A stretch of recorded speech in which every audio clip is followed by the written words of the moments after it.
All right, these are the do now problems for the day of the Chapter 8 test.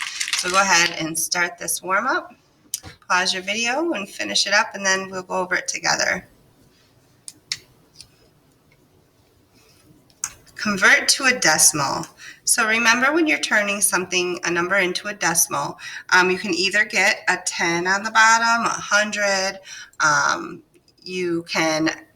That's one way, is to find an equivalent fraction. Multiply this side by 5 and this side by 5, and we will get 5/10 or 0.5. Now this is a benchmark because this is 5/10, 5 in the 10th spot. This is a benchmark fraction though, so benchmark fractions are ones that we usually memorize. This is one that you may have already known. That is just 0.5. That's something you should memorize. And then the other way, just so that you remember, to turn a fraction into a decimal is to stick your bottom out and divide. So 2 doesn't fit into 1, but it does fit into 10 5 times, and then you shoot your decimal up, and you also get a 0.5. And this way always works.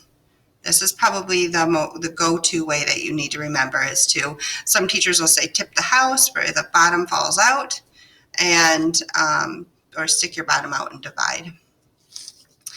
Okay, so here we have multiplying fractions, and so when we multiply fractions, we just multiply the numerators, multiply the denominators. They don't need to be a common denominator. This one is, but we still just go ahead and multiply them. So we get 25 over 81.